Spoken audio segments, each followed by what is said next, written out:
Second. You may have just heard that there's recording in progress. The reason why is because just in case folks are not able to make it today, we want to be able to give them the information as well. So again, on behalf of both the Fresno Unified and on the Fresno Teachers Association, thank you and welcome. We have a number of schools joining us, both school leaders, teachers, educators, and site staff. And so we're very glad to have everybody here today.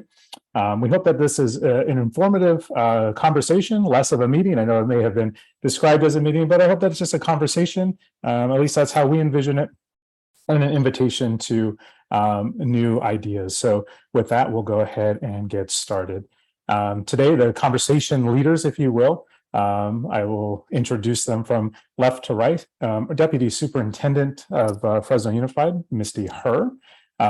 We have Linda Hopp, who is, you see that acronym right there, also with Fresno Unified, working in a new capacity in regards to this, and that is Community Schools Coordinator, kind of over some of the work at the district level, but you'll be hearing a lot more about that today. We also have Louis Jamerson, our Executive Director of the Fresno Teachers Association. Joining us soon will be also our Vice President of Fresno Teachers Association, Mr. Peter Beck, and then myself. Figure I'd throw a little funny photo of myself in there from my daughter's Harry Potter birthday. So there we go. So those are the conversation leaders. And then again, this is a conversation. So we really want to spend a lot of the time just answering questions and comments that may come. And so you'll see that and you'll have an opportunity to do that later on in this conversation. So what is the purpose? Why are you here? And for many of you, maybe change schedules in order to be here. And so just thank you for being flexible in order to make that happen. You're probably asking, well, what is the purpose? And here it is. In this conversation, we hope to answer 4 major questions. What is a community school? Why is it that Fresno Unified and Fresno Teachers Association are interested in this idea? Why was my school, you're probably asking, why was my school invited to this conversation?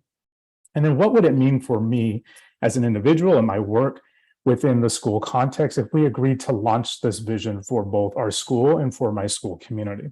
All right, again, our goal is to hopefully answer all of those and to give you an opportunity to respond to that. So what is a community school? Well, community school is a place, both a place and a set of partnerships between a school and other community resources, right? It is an integrated focus on academic services, supports, and opportunities, which leads to improved student learning, stronger families, and healthier communities. So I broke the cardinal rule, right? Don't read from the PowerPoint. What that means is making sure that this school is the hub of everything that happens in the community, and that we're utilizing a strength-based approach in order to meet the needs of the community, because there are a lot of strengths both inside and outside the school, with our parents, with all the educators and school site staff, and all the other partnerships. And you'll be learning a little bit more about that today. And so really this community lift in order to meet the needs of everybody involved, obviously with the students in the center of that.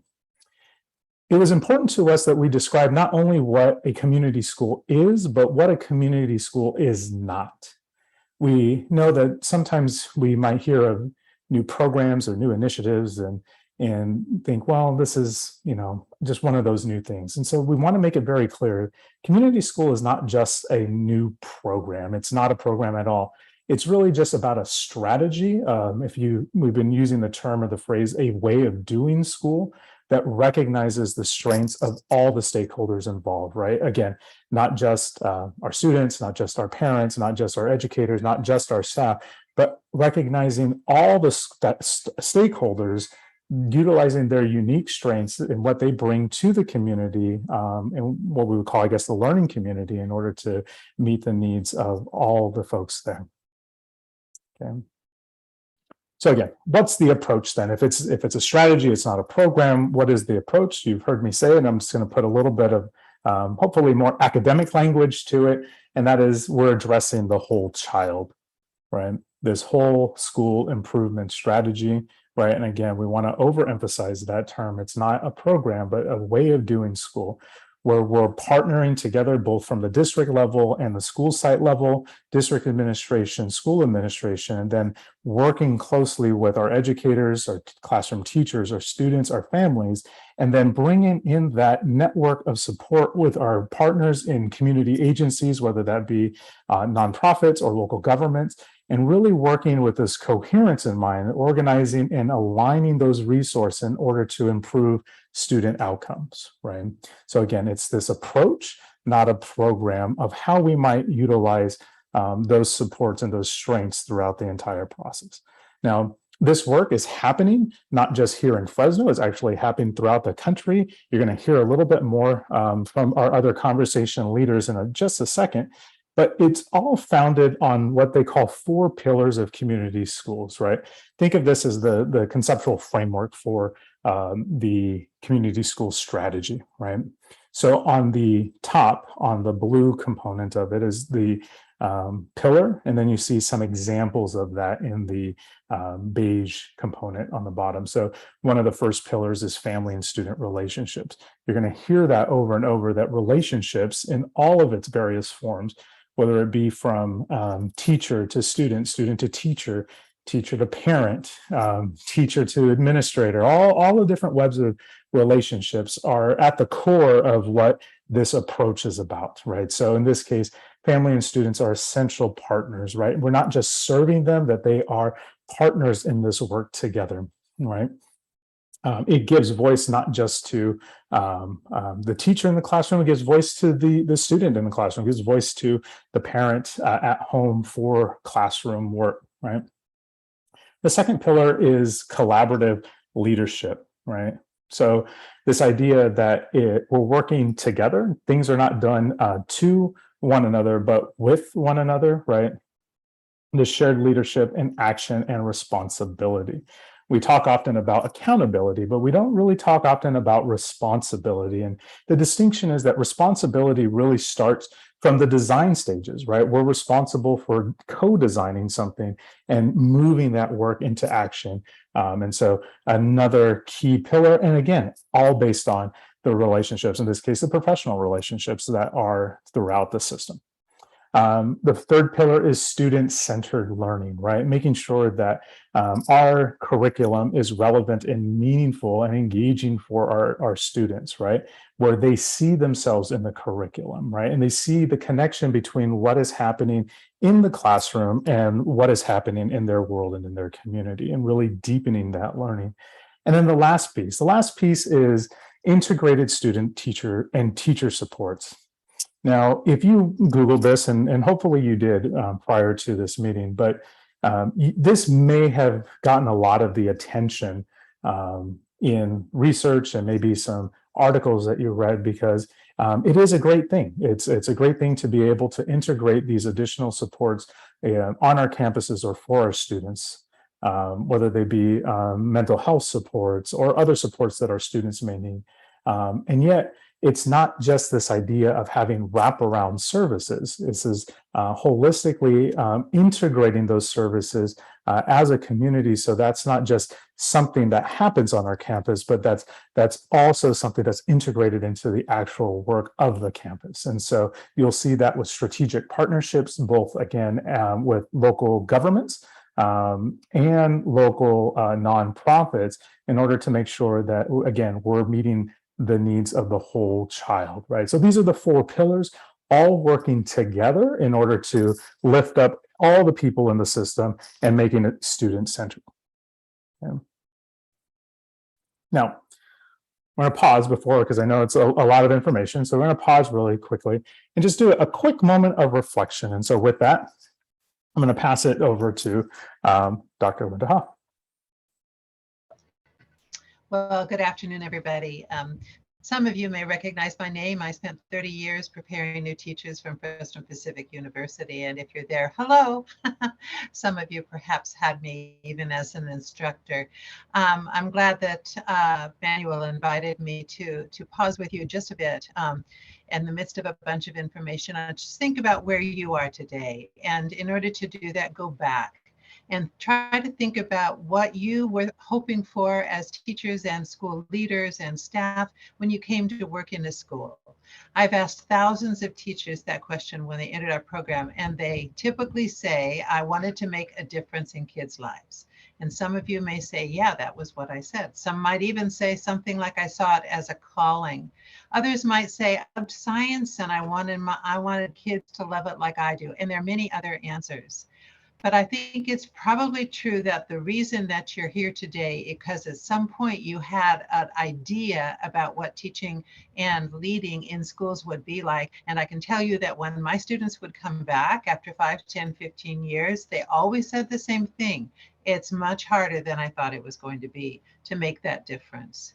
And so there's been a lot that US teachers have gone through. Pandemic is the biggest one probably most recently, but lots of change. Don't Child Left Behind. We could go on and on. And so where are you today? Where is your sense of vision for your work and for your school? And I'm telling you that as I've entered into this work with Fresno Unified, I am very excited to tell you that I believe community schools has a promise that exceeds any promise I've seen in the last 40 years. Awesome. Thank you. Yes. And I know as I did my own reflection on this, right, like I know that as we think about community schools as a strategy, right, it really allows us to have a blank canvas and do those things that we got into the business, if you will, of doing, and into that calling or whatever it was that, has driven us into education. So just thank you for that reflection, Dr. Ha. So there are a couple of questions, right? We said that we were going to try to answer in regards to this, and here is one of them. Why are Fresno Unified, Fresno teachers interested in developing this vision, and why now? And so to speak a little bit more to that, I'm going to go ahead and bring in our Deputy Superintendent, Misty Herr. Good afternoon, everyone, and thank you so much for making time to be with us this afternoon. This is such an exciting opportunity for all of us. And in particular, when we first started talking about this partnership between Fresno Unified and FTA, I in particular was really excited about this because I was lucky enough to be a teacher and then to be the administrator at one of the schools where we actually had what was known then neighborhood resource centers. And it served kind of like we didn't operate under the 4 pillars that, Manuel just went over with you, but it was around just, how do we center resources together so that you, our teachers, can do what you really need to do, which is, high quality teaching and learning in front of students. And so it is really about getting everyone, the entire community together, and it's a shared responsibility for the welfare of all of our students. And over the years, I've heard a lot from all of you regarding, I've heard you say, gosh, I wish I had these services so that I can really focus on my kids, or I wish these things exist on our campus. And then I can really just focus on getting my students access into the standards and into the curriculum. And that's what we serve to do, where everyone has a voice, all stakeholders are important, and then everyone, their opinions, what you value, what our communities, what your parents are saying to you is respected. And so this is really just to build so that it's an opportunity for us to reimagine what teaching and learning can really look like for all of our students. And so I'm just really excited. Our superintendent, unfortunately, I think I see him on, but he had another commitment with one of our trustees that he has to be at. So I'll be here the whole time with you. But we are fully on board, and we are really excited to be working with our FTA partners on this.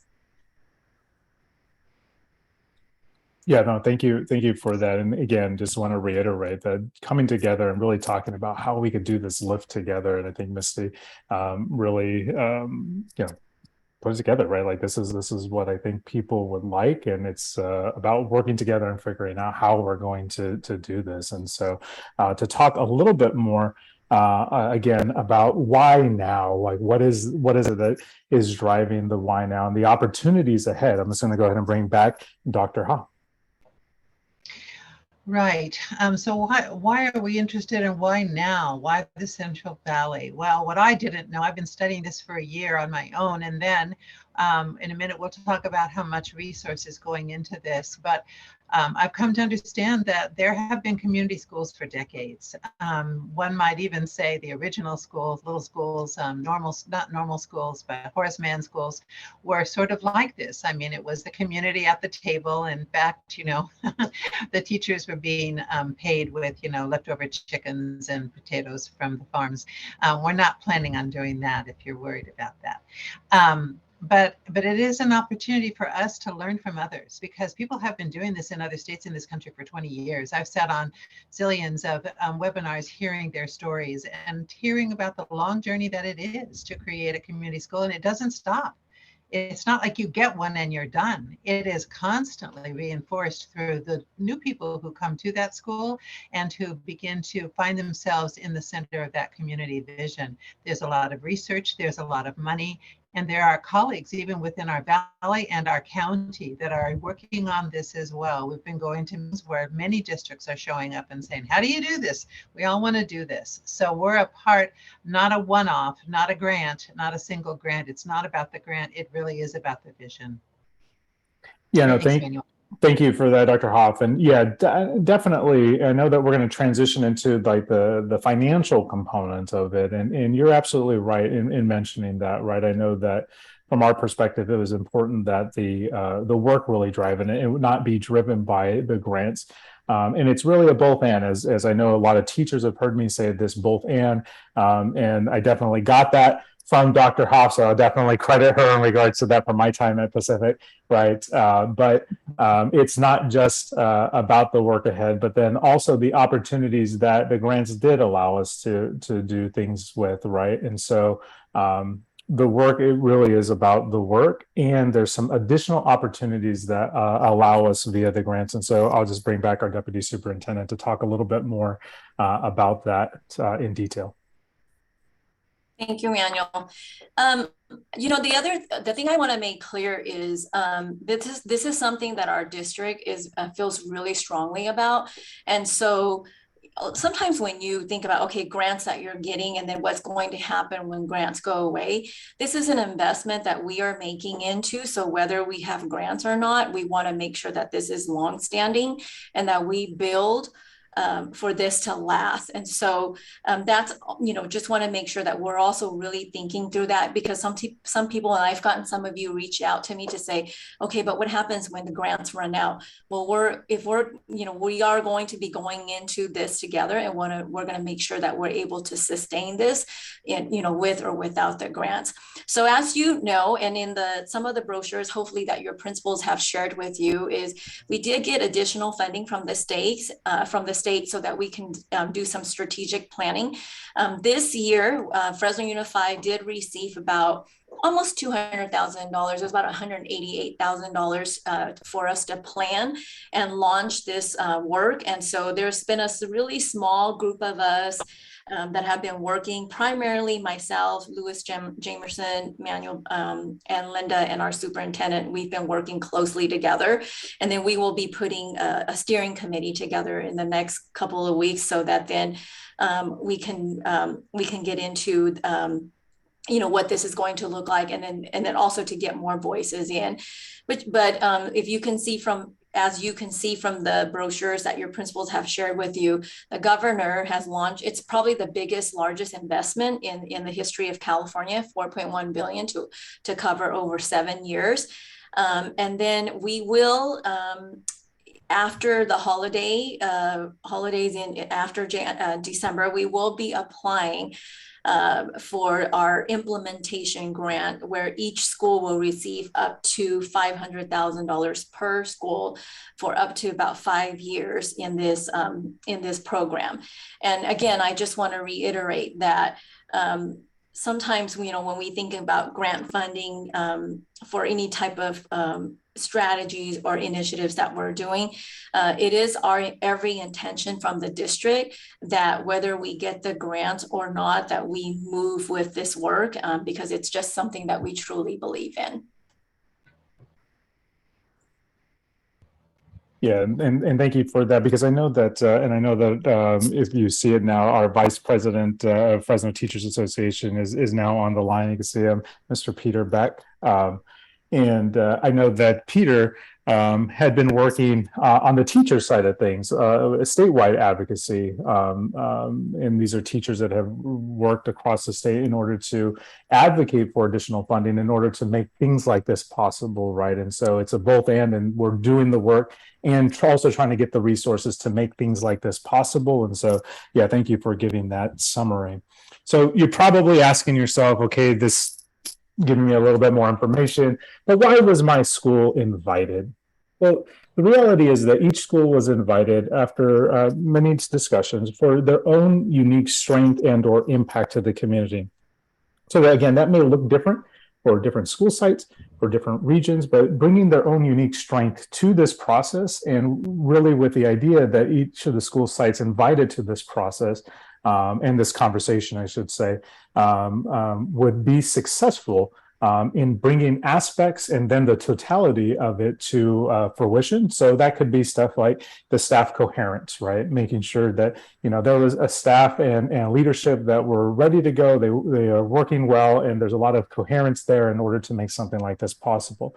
There's also opportunities within different communities, whether that be in neighborhoods or in one of our 7 regions within the district, where there are community partnership opportunities, or there's already strong parent partnership, right? So different elements at different school sites that allow for us to have the conversation about this school site might be successful to make this a reality. And so again, each school site may have had one or more of these items, but that's why the school sites were invited to this particular conversation, right? And so what happens then, again, and I want to be very clear, we were very honest with each other in our conversations prior to this meeting to say that we want to make sure that the message to the school sites is that this is truly an invitation, that this is truly an opportunity for the school site to reflect on, you know, the virtues of a community school and whether or not that is something that they would like to do. And so that's why you see the language, if the school site accepts this opportunity, you know, what is expected or what might happen this year. Well, currently we have a district steering committee, right, that are at the district level really thinking and reflecting about these strategies of community schools and how we might make them as successful as possible at the different school sites. Well, then you would, as a school site, form your own steering committee and work alongside the district steering committee to figure out how are you going to make this successful for your neighborhood, for your school, for those that you are in partnership with, your parents, your community members, and your students, right? What that looks like then is launching listening tours to hear from the different stakeholders, whether that be teachers, administrators, staff, parents, students, community members, right? And with a strength-based approach, right? Making sure that we are, you'll hear the term probably often, asset mapping, right? So this idea that our community comes with a number of strengths, and we want to identify those strengths and figure out how we might leverage that in a way that helps everybody, all stakeholders. And so that's what you would expect. It's not something where we're, you know, going to ramp up and really sacrifice the depth of the work. And so we want to make sure that we are doing this in a way that is brings value to everybody involved. So how will our school site decide, or how will your school site decide, right? Again, we want to make it clear that this is an invitation. So we would hope that reflection happen at 2 different levels. At the individual level of just reflecting about the idea of a community school, the strategy behind it, kind of the vision and the conceptual components behind it, but then also that there's some collective reflection as a staff. We think that that's important. And I think that this process can't happen without that, because ultimately it's, again, about building those relationships one-on-one and the collective relationship as a staff. Schools should then have a transparent conversation then about this and do some type of a vote, right? And we won't, micromanage in regards to what that vote may look like. If some schools would, want to be all together and raise hands, others want to do more of a ballot thing, but that's really up to that school site about, do we want to continue on this journey? Do we want to be partners in this particular journey? And maybe it's something that everybody wants to do, or majority of staff wants to do, maybe it's not, but we're looking for some strong majority of folks that are in if we're going to do this process together, right? And again, if it's not the best direction for your school site, no worries, we want to make sure that your authentic self, both as individuals and as a school site, is represented. So no worries if it's not. All we ask is that you please inform via your site leaders at the school site. Inform our deputy superintendent by Friday, October 21st, right? So that way we know who we're moving forward with, and that way we can begin that process. Okay. And with that, I'm going to pass it off as a moment of wrapping up this part of it. Dr. Hoff. You notice I'm citing a research report from 1992 that may date me, but it doesn't date what they found out. So I shared with my colleagues in the steering committee a report from a group of researchers at Claremont Graduate University. And here's what they did. A whole bunch of them went into 4 different schools, and they asked everybody, what is the problem of schools? What is the problem of schooling? They talked, for years, probably a couple of years, collected 20,000 documents. They looked at all of that and they found out some things. One teacher, a high school teacher, summed it up this way by saying, "This place hurts my spirit." The biggest issues that came up when they put them into themes, first and foremost, relationships. Secondly, race, culture, and class, values, teaching and learning, safety, physical environment, despair, hope, and the process of change. And I want to come back to that first one, relationships. The thing that I find profound about this is that I suspect that we will find much the same thing, because we know that parents not like to be in relationship with their kids' teachers, even in the high school sometimes. And kids like to be in relationship of trust and respect with their teachers. And teachers want that among themselves.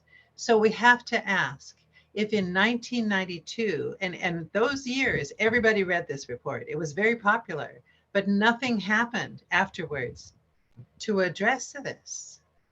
And we've had many things happen since 1992 that, in my opinion, didn't address it very well at all. In fact, it might have even made it worse.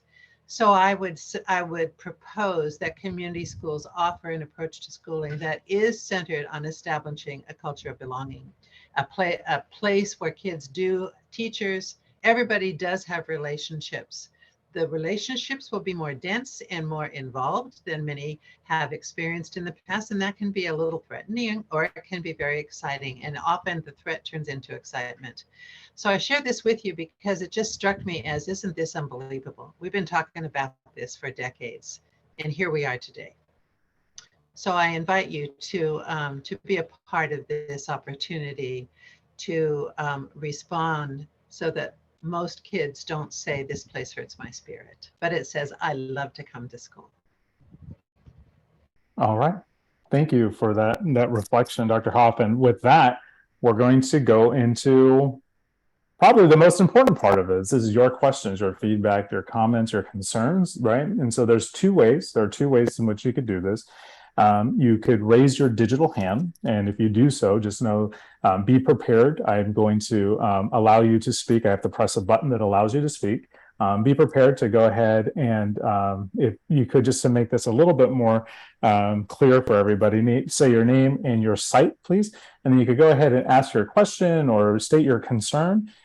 We really do want to hear from you. We have about 25 minutes. Or you could also type in the Q&A. Just click on Q&A. You could type there, myself and the panel we'll be monitoring that and we'll be able to answer that. And so with that, I will go ahead, and I see one hand up, and it's been up for a while, so I hope that it was a question, but if not, TK, as we're waiting for anybody to type in, TK, if you did have a question, you could go ahead and ask it now.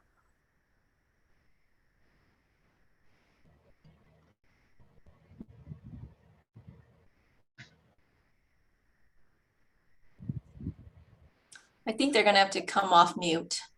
Yeah, it doesn't seem like. So TK, I'm going to go ahead and see if you want to ask, or I'm going. So the question is, there's people, it seems like in the chat, want some more concrete ideas, and so I know that Peter did provide a link so that we could see some of the work that has happened at some schools. So if you're in the Q&A, you could take a look at that.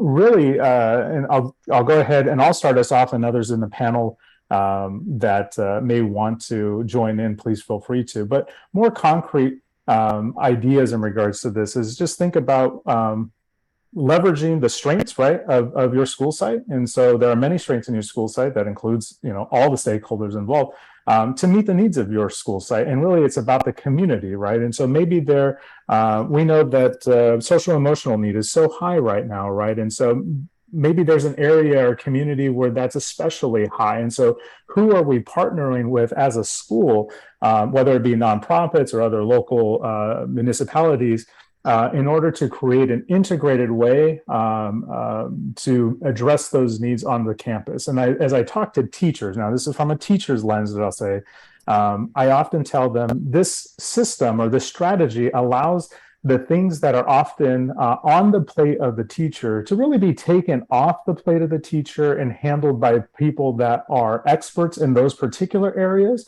So that way the teacher could focus in on what they're the experts of, right? Building strong relationships in the classroom with their students and really focusing in on their curriculum, right? And that allows others to meet the needs in this whole child strategy. So with that, I'll pause and see if there are other more concrete ideas from our other panelists.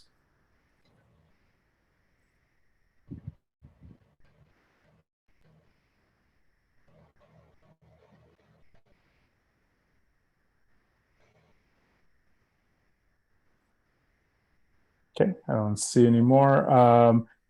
What does this mean for meeting times? Well, again, I'll start us off, and somebody else wants to pick up on that.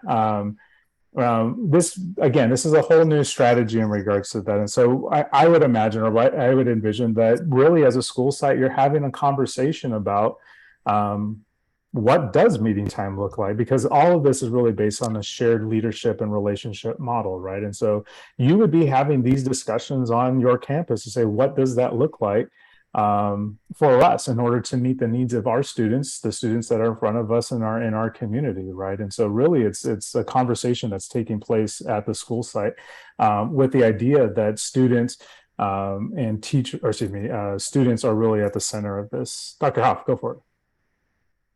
Walter's asked the question, who chooses where the funding goes? Actually, the state of California chooses which schools will get funded. And I want to make a comment about funding. When we say there's $500 per school per year, I mean $500,000, that would be for a comprehensive high school.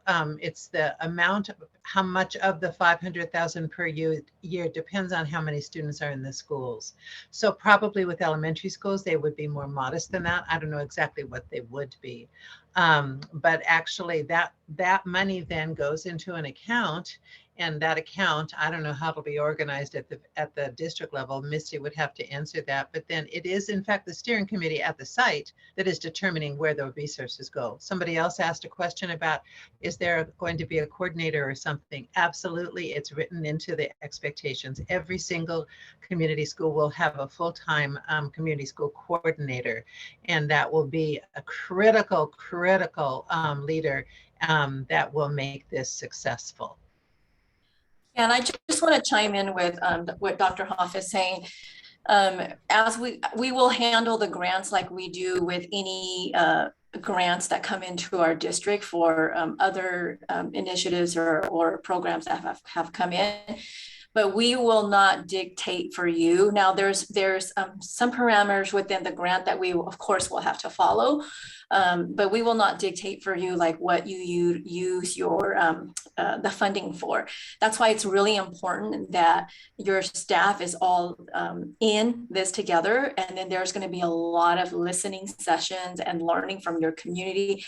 Every community school is going to be different depending on what your needs are. And I just want to make it, I just want to be clear that while your school may be the community school, there may be, that's why it's called community, because there's in some places that, you know, I've read up on and have learned about, it's housed at the school, but the community, other schools within your region, within other places can come and access the resources. And so it's going to be really important that your staff, that we're listening to your staff, we're listening to the needs of what your parents are saying, what your students are saying, and then, you know, the different partnerships that you have in your within your region.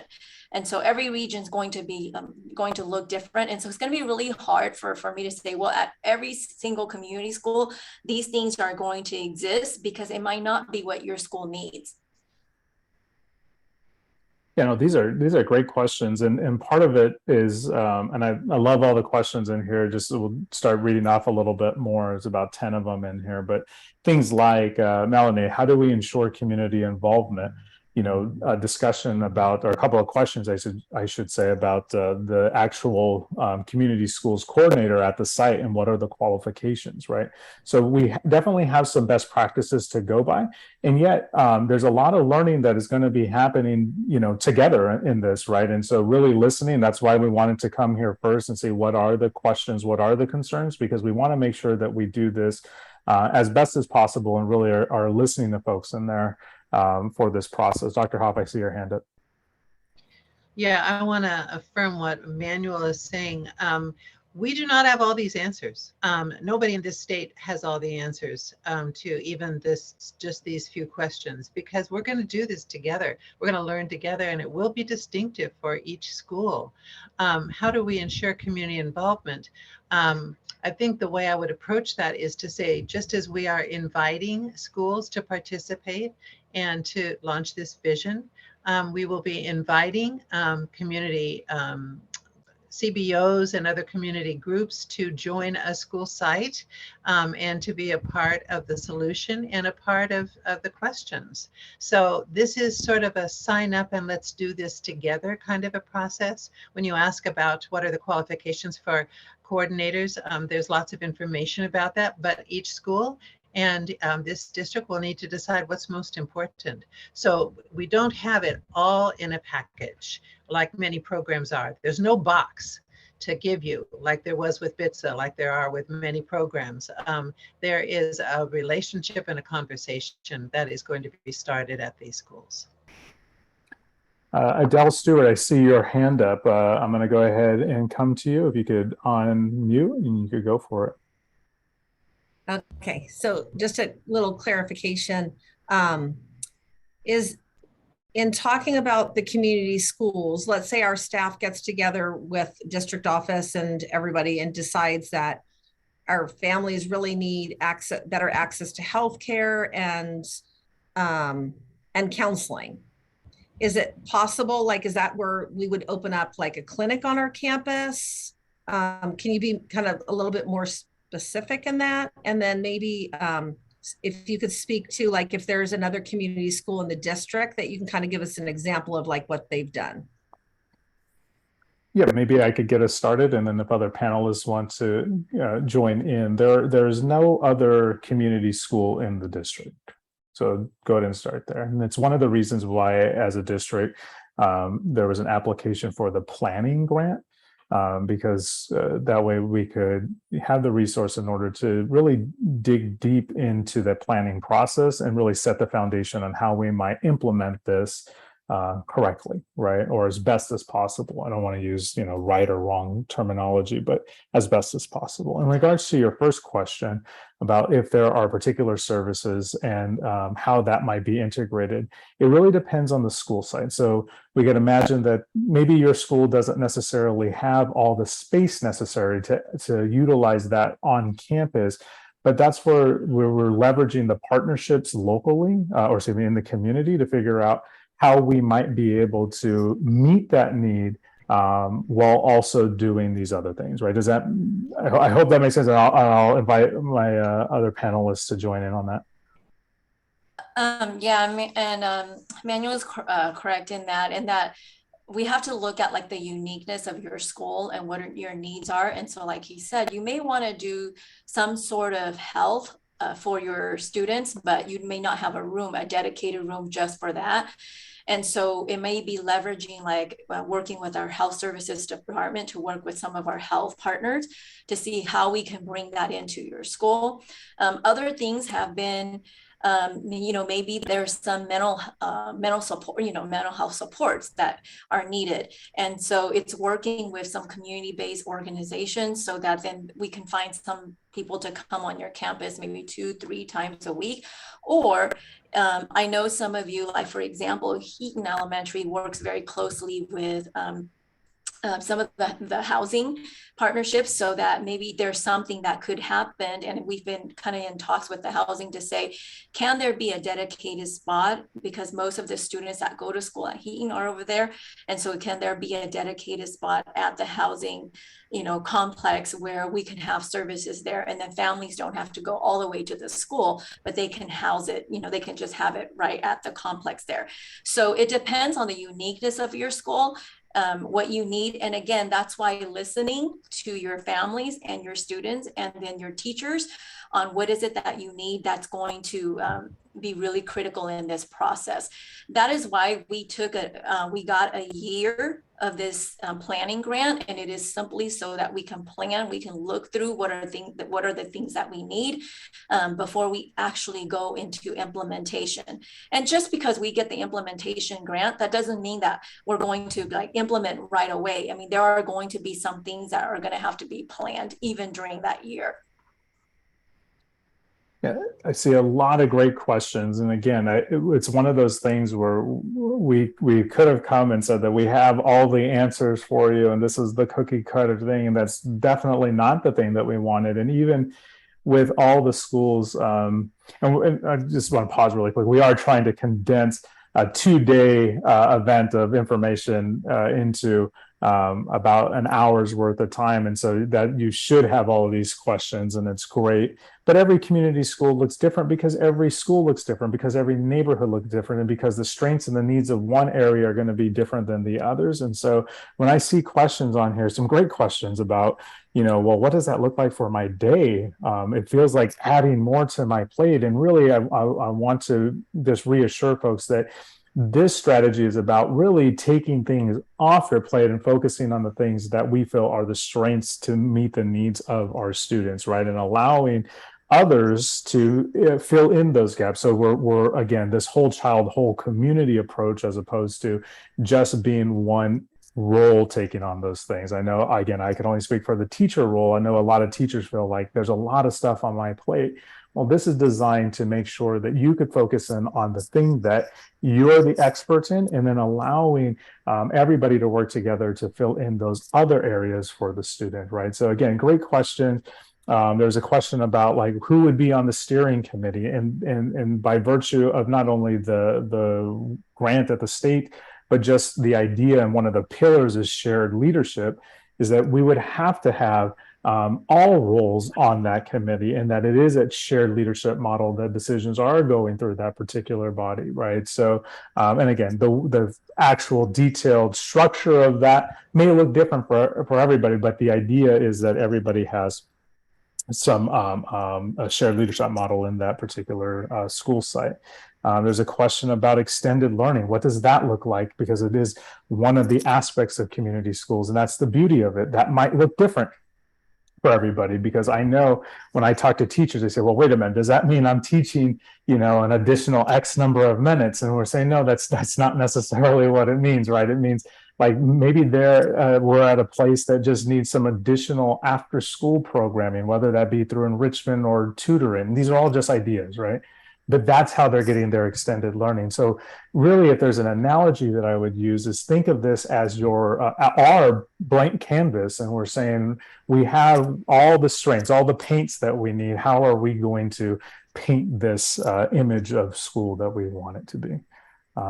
We have one person. I just want to be cognizant of time. We have about 10 more minutes or so. And so I'll go ahead and bring on one more question here.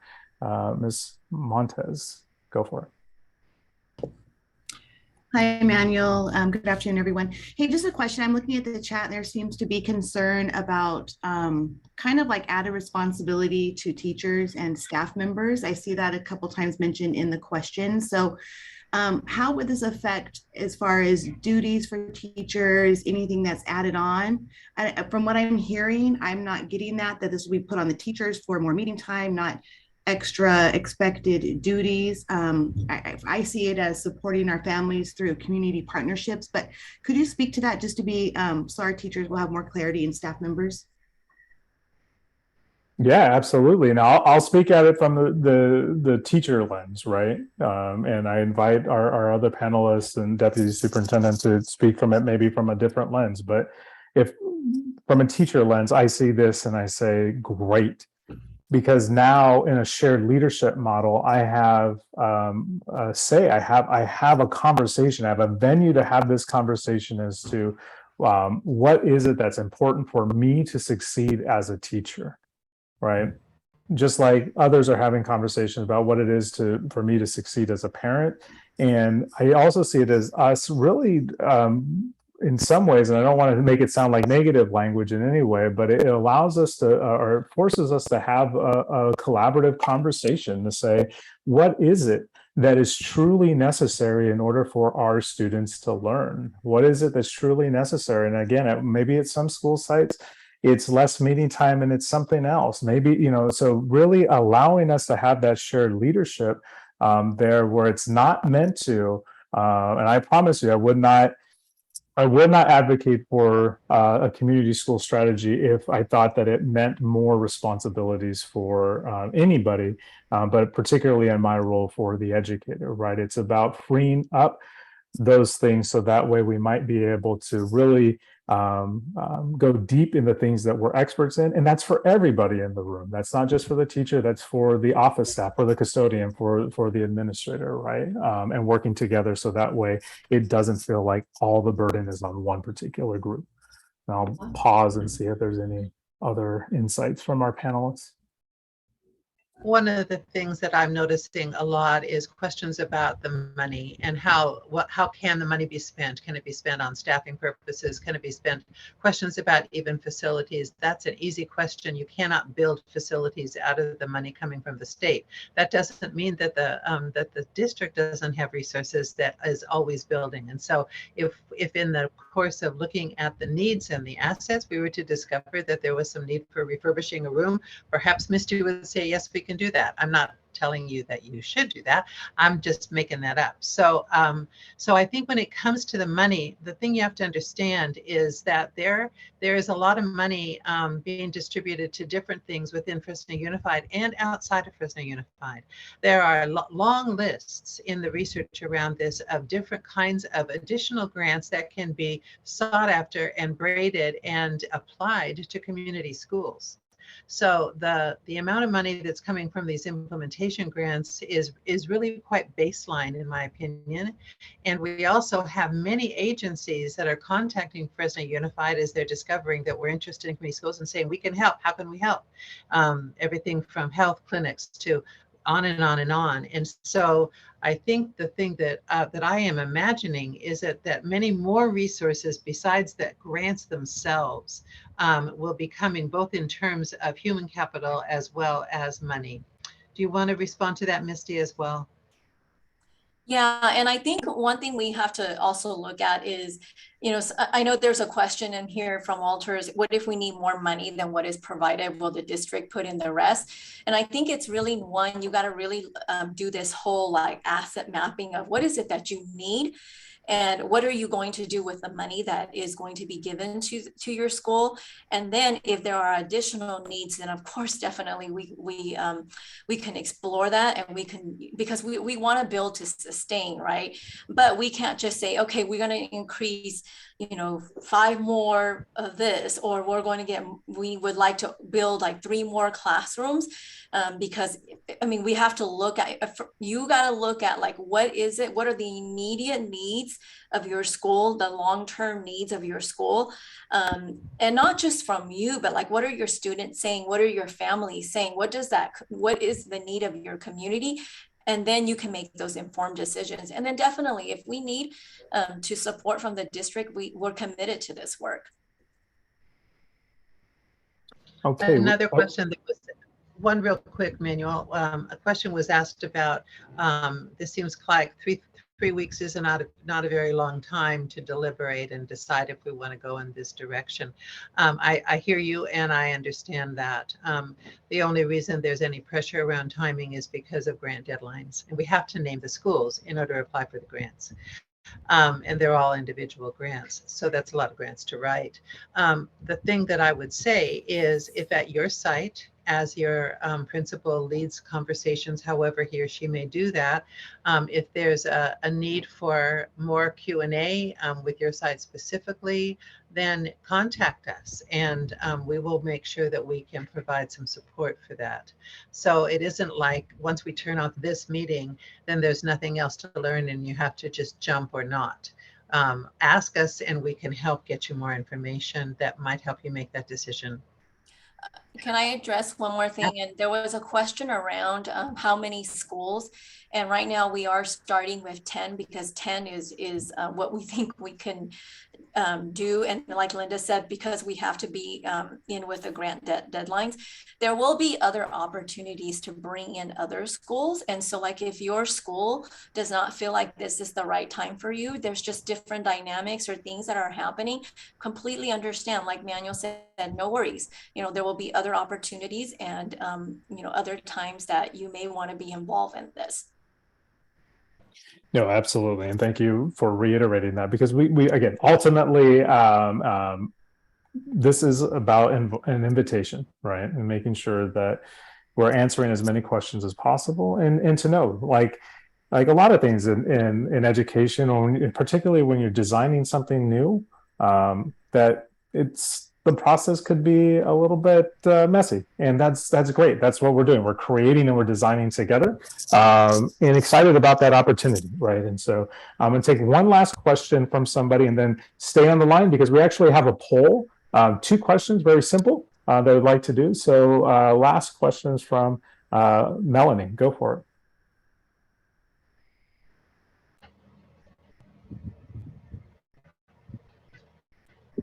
Sorry, can you hear me? We could hear you now. Yes, go for it. So I think where some of my hesitation comes from, it's the fact that I don't know what it looks like. So I think what would be great help would be to like speak to someone who has a community school, has worked at a community school, and maybe that person can tell us a before and after. How was your school before? How was your school after? And what was it that your committee decided to change, and how did they change it in order to get to that successful community school? And if we could have any type of testimonials like that, I think it would help me understand a little bit better of what the vision is. Oh, great call out. Absolutely. And I know that we one of the things we had a discussion about prior to this is just inundating folks with that. So we could definitely provide that link to multiple stories that were covered for research or for news purposes. And so you'll be able to see some of the videos, the testimony, the narrative behind that. I think the reason why that wasn't sent out initially is just not wanting to inundate folks with all of these particular stories and not necessarily know the context of that. And so we would definitely get that out, so that way you could see them and reflect on them and prior to any type of conversation. So that will be an easy thing. So thank you for highlighting that. And with that, I'll just ask for any closing remarks from any of the panelists, just 30 seconds or less, because I do have a quick poll for everybody, so we could go ahead and so don't log off just yet, everybody. But let's see if there's any quick wrap up from any of the panelists. Just quickly from me and from on behalf of our superintendent, I really want to thank you for this. This is going to be an exciting opportunity for all of us. Like we said, we don't have all of the answers. That's why we have all of you. And we're going to do this with you. And please don't feel pressure as a site. If you feel your staff is not ready for this, no worries at all. Dr. Hoff? I just want to reiterate what Misty said. Starting small is okay. If we have 5 schools that are saying, I feel really ready for that, that's fine. There will be other opportunities, and there will be other opportunities within the system of Unified itself. There will be, the state of California is still trying to figure out what they did in terms of offering these grants, and now they have to support them. And so there's a lot of ongoing development that's happening at all levels. But we do have, Manuel, you and I can work on selecting from all the videos we have some really fun ones that would give all of your teachers a chance to sort of walk through the videos with the teachers and see how it is for them. So I just appreciate you considering all of this. Absolutely. And last up, Mr. Vice President, Mr. Beck, so a quick recap or quick closing remark, I should say.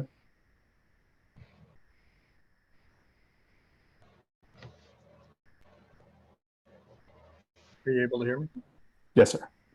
Oh, awesome. Okay. I would just say that I started working with schools. Like one of the things I did was I went to Los Angeles for state council, and I've been building relations with Los Angeles Unified, Anaheim, San Diego, up in the Bay Area, Oakland, San Francisco, Berkeley, and they're all in different stages of doing it. But it's really like I had an opportunity where UTLA invited me to go to their leadership conference right before school started. And there were 2 community schools that presented there. One was the one I put a link to in there. And then the other one was the parents were just instrumental in the thing. It was amazing. Like what the community will do and step forward when given the opportunity. And that's why someone asked a great question in here, and they asked it like 2 or 3 times, like, I'm still not seeing a reason not to do this. And I think the last time I responded to them saying, I don't either, but that's me. I would encourage everybody to like, think about, this is a chance. We always talk about reinventing education. This is the chance to do it. There's finally, the money is there. The will is there. The will at the state level is there, even nationally. And CTA and NEA are both moving toward it too. I put some links in the chat for people to check out on their own. That's really how I started getting into this like 6 years ago, was just reading everything I could find. And I'm still not anything close to an expert, but I agree. I mean, I think getting an opportunity to listen to what some people have said, that was key for me with listening to people. So I would highly encourage us, if we can do that, please do that. And then Manuel, I don't know if you have an ability to save the chat. I think you do. That might be something you want to do for a Q&A, and then we can narrow it down and send it out, because I'm sure when you have these staff meetings, people are going to have questions. But thank you for giving me the opportunity to be here. Awesome. Yeah, thank you for that. And yeah, we definitely will review that. We hear you loud and clear. You want some more concrete examples. We'll definitely show that via some videos and answers to the questions that you have put in the Q&A. And so with the last bit, thank you for staying over. We want to know, hey, how did we do? Did we present the information in a way that was concise and informative? And then at this point, remember, this is not an official poll. Don't worry, it's anonymous or anything. We're just at this point, have you heard enough? Would you be willing to or likely to participate in a community school? This is, again, not the official vote. You're going to go back. You're going to do that with your school site. But we're just kind of curious based off of the information that you heard. And so just take a moment right now, and you could go ahead and do the poll. And once you are done, you could go ahead and log off. And I just thank you for your time on behalf of everybody here.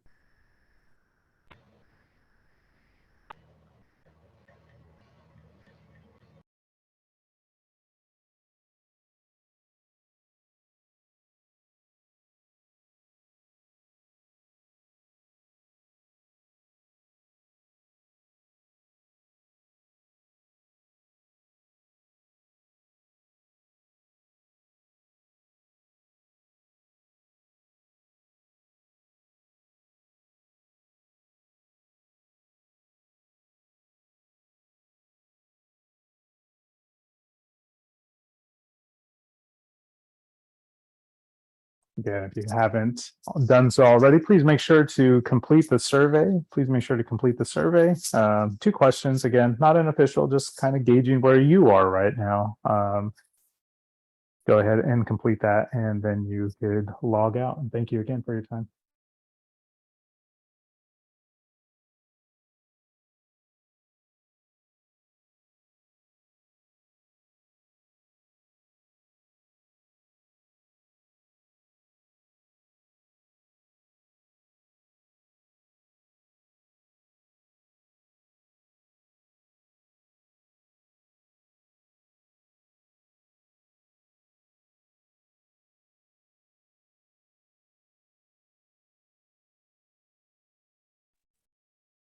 Give about 15 seconds until I end the poll and the meeting. 15 seconds, 15, 20 seconds.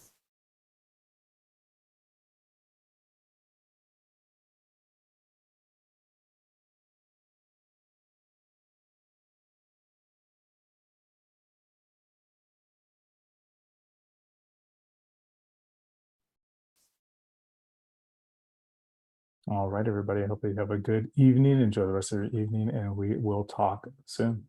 Bye-bye.